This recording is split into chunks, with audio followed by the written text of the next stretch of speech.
Hello traders, Cory Mitchell here at TradeThatSwing.com, and this is your swing trading stock market outlook for the week of April 28th. Market health indicators starting to look a little bit better. There are some watch lists you can check out. This one will be updated very shortly, early in the week.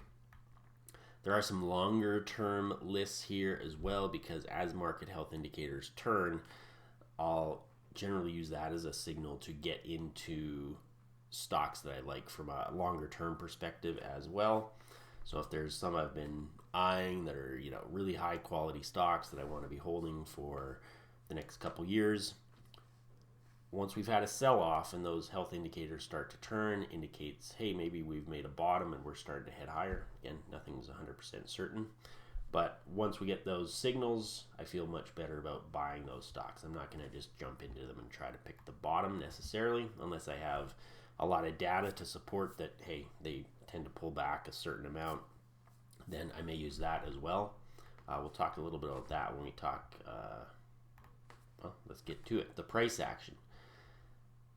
These were typical pullback amounts. I had published a couple articles or a few tweets, and then also discussed it in a market outlook and the article on percentage declines, that this is a very typical decline amount and generally is a good buying opportunity. For swing trading though, that's not enough for me to just jump in. If I'm looking at some longer term trades and it's like, okay, the S&P's sold off 20%, that 20 to 25%, a very common, and then once you get beyond that, there's not a lot of declines that are bigger. So what that says is, yeah, there's a lot of those 20 to 25% declines which do not turn into bigger declines. So if you get one of those 20 to 25% declines, once I start to see a little bit of bullish price action, that's usually not a bad time to get in. But for swing trading, I'm not just going to jump in and assume there's a bottom. I want to see lots of stocks moving up, lots of great setups, and we're starting to see that in the price action. So higher swing high, just slightly right now on all of these, and pretty big higher swing lows on all of these US indices. The Canadian index has had a nice surge way back up into its old range. In terms of what I'm kind of looking at here, well, maybe we just continue to run, but we do have this bit of a cluster here, so maybe we hit this area in here, have a little pullback. Then if that pullback stays at a higher swing low and starts to turn higher, that's a really good sign. We do have these areas up here. We had these ranges on kind of all of these indices, and we get to see what is the question mark at this point is, okay, we've made a bottom and we're moving to the upside, and even if we have a little pullback here and start to move up, how long is it going to take to get through this big rangy area? It may not take long at all. It may take a while. What I like to look for is if we move up here and we get rejected off of it, that tells us our wait's going to be longer. If we do what the Canadian index did and surges back up into that old range, now we get to see, okay, like, can it hold in this area? Ideally, I'd like this to move up a little bit more to give me a lot more confirmation. And then it's like, if we get a pullback that stays in this old range area, to me, that's good. I wouldn't want to call this a false breakout because it was just a huge move down. But in day trading and swing trading, I look for these things. If you have a range and you have a pop out the bottom and then you move back into the range and the next pullback holds, huge signal for me to jump in to the long. So a little bit different context here because these were all huge moves out of these ranges. So it changed direction, but we still want to see, basically we were in a box. You had a little range here. You could put a box around this area here. And it's like we want to be moving up boxes. So right now we've been moving down. We're starting to move up. Bitcoin's a good example of this. You can see a box here, big box around the whole range. bigger box for this initial range we were in, then a smaller box here. And you can see, so we've broken out of this recent range we were in.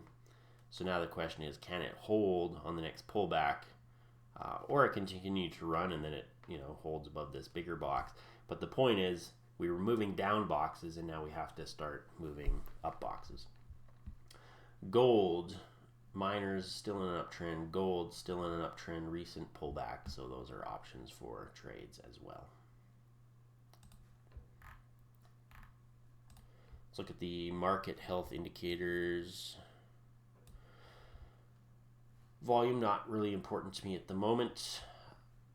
Rate of change, this is simply the daily percentage movement of the S&P 500. Uptrends are characterized by lower volatility.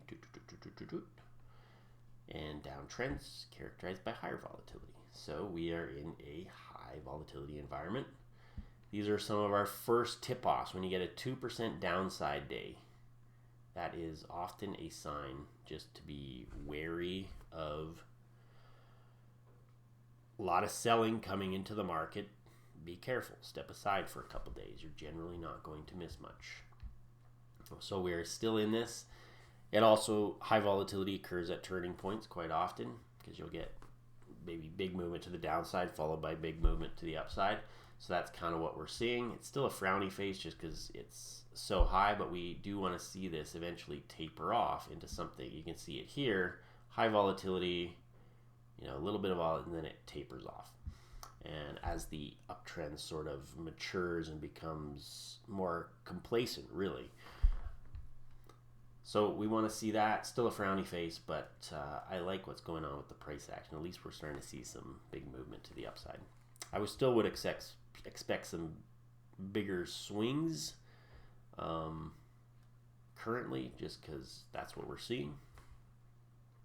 But if this uptrend continues to unfold, it'll eventually taper off. Advanced decline line, this is looking very good. It's up near its all-time highs, whereas the S&P is way below its highs. So this is looking very good. This is kind of a bullish divergent scenario where we have a indicator that looks at the underlying market, advancing stocks minus declining stocks as a cumulative number. It's doing really well, even while the S&P is it's starting to look better, but overall it looks weak compared to this.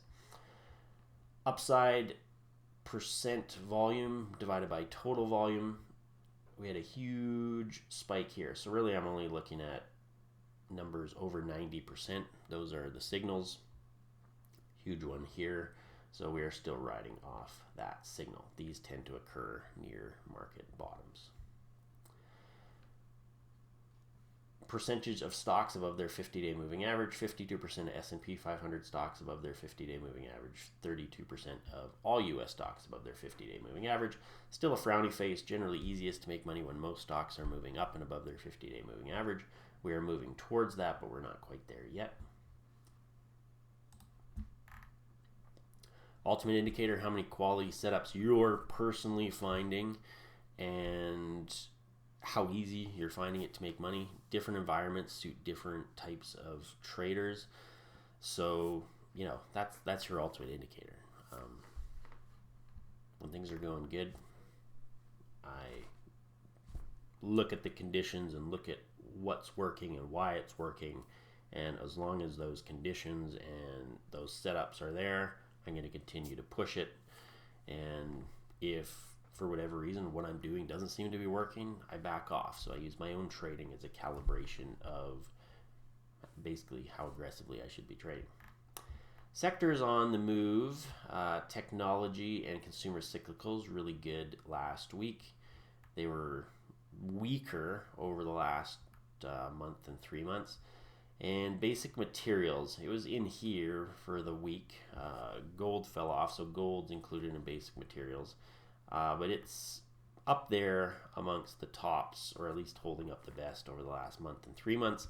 But as we can see, that's a bigger sector, basic materials, and within that sector, gold has been very strong. So you can always look at the individual industries, because sometimes if you're just looking at the stock indices, like the major indexes like the S&P, they're not really telling you the whole story, in the sense that there may be an industry that's doing extremely well. So a while back there was semiconductors that were just doing really well, even though the market didn't look as good.